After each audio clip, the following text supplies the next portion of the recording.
Discurso Direto.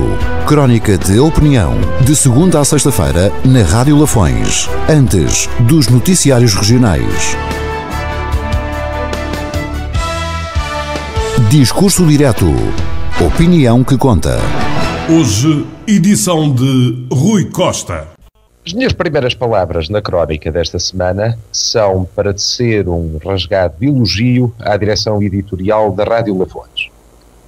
Não por nenhuma notícia que tenham publicado, mas sim pela prestação de um serviço público essencial e que, aliás, devia ser assegurado pelo município. Refiro-me à gravação e disponibilização pública das reuniões públicas de Câmara Municipal e das sessões das Assembleias Municipais. Este serviço é muito importante para que as pessoas tomem conhecimento do trabalho que fazem os seus autarcas e, repito, em muitos municípios, designadamente Lisboa, mas mais perto, na Guarda, são assegurados diretamente pelo próprio município. E, nesse aspecto, a Rádio Lafões está de parabéns. Disponibiliza ao público, em bruto e sem qualquer tipo de tratamento jornalístico, os vídeos destes eventos que tanto importam à vida pública da nossa autarquia e que deviam preocupar todos os municípios. Ora, e aproveitando a generosidade da Rádio Lafões, tive a oportunidade de ouvir a última sessão da Assembleia Municipal de São Pedro Sul.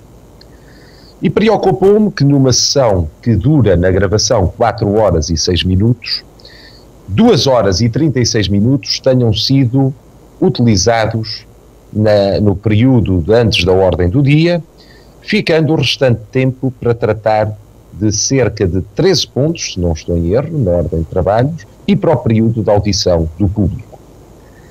O período antes da ordem do dia é um período que se encontra definido legalmente, com uma duração máxima de 1 hora, e para tratar de assuntos de interesse geral para a autarquia. O problema que se põe é que os nossos autarcas não são, como disse e bem o Sr. Presidente da Assembleia Municipal, disciplinados.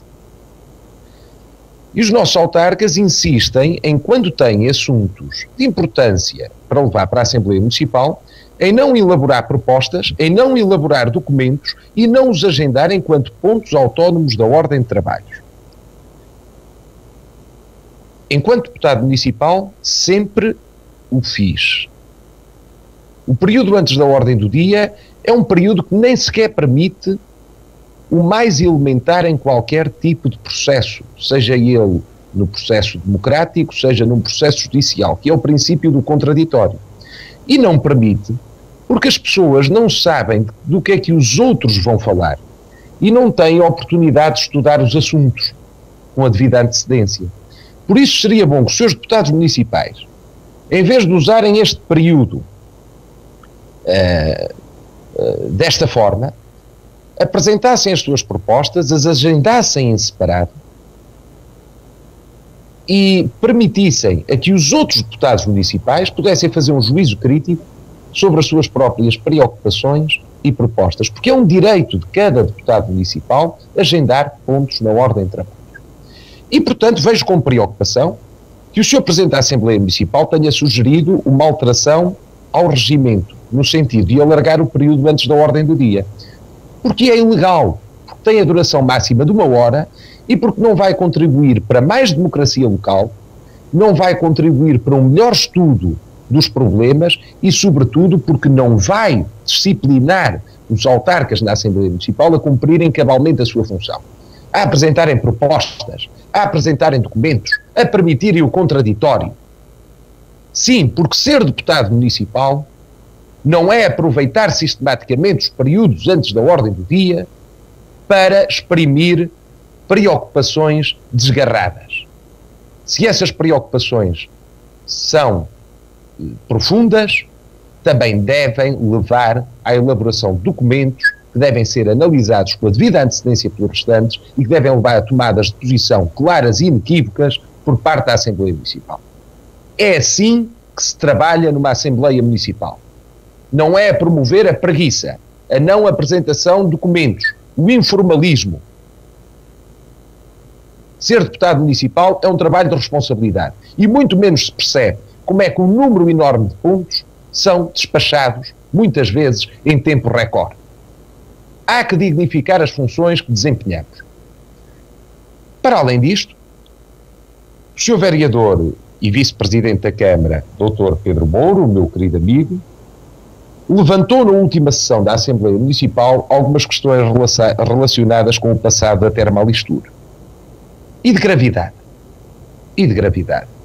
Falou nos equipamentos de uma associação desportiva que eram lá lavados sem que, pelos vistos, se soubesse ou houvesse deliberação formal. Falou no empréstimo de uma aparelhagem de som para uma campanha eleitoral, coisa que, aliás, à luz da lei de financiamento dos partidos políticos, tendo sido feito por uma sociedade comercial, não podia ter ocorrido. E estes factos, que são da maior gravidade, e dos quais o Sr. Vice-Presidente já confessou ter conhecimento, têm de ser objeto de denúncia e de investigação. E é um dever funcional do Sr. Vice-Presidente, que para mais tem o pelouro do termalismo, proceder a essa denúncia. Aliás, vamos mais longe. Quando da saída do Dr. Vítor Leal, de administrador delegado da Termalistur, no mandato passado, o Bloco de Esquerda propôs, aliás, um inquérito, porque queríamos na Assembleia Municipal saber se essa exoneração era justa ou não, os motivos que lhe terão presidido, e esclareceu o público. Recordo que, à data, o PS votou contra esse inquérito juntamente com o PSD. E, portanto, é importante que essas situações sejam todas cabalmente esclarecidas e que as responsabilidades sejam apuradas, doa a quem doer. Quem não deve, não teme, e é momento, provavelmente, de se fazer um inquérito profundo à atividade passada da Termalistur, porque, para além destas situações, ninguém nos garante, e que são de gravidade, que possa haver outras. Dr. Pedro Mouro exprimiu também uma preocupação com a qual simpatizo, que é a preocupação sobre o controlo democrático da Termalistur, propondo uma alteração de estatutos. Agora, o que o Dr. Pedro Mouro não se pode esquecer é que, primeiro, a Assembleia Municipal pode pronunciar-se e requerer informação sobre a atividade da Termalistur, apesar de a mesma ser uma sociedade comercial. Basta que algum dos senhores deputados, que gastam 2h30 no período antes da ordem do dia, se lembre de pedir os documentos e agendar um ponto na ordem de trabalhos para a sua discussão. Em segundo lugar, há que ter em conta o seguinte: os estatutos da Termalistur, que não são perfeitos, foram construídos com base numa lei que obriga a que os mesmos sejam equivalentes aos de uma sociedade comercial. Porque a Termalistur é hoje uma sociedade comercial, uma sociedade anónima, por imposição legal. E, portanto, fica-nos bem, às vezes, estudar melhor os dossiês antes de avançarmos com qualquer solução, por melhor que seja a nossa intenção. Até para a semana.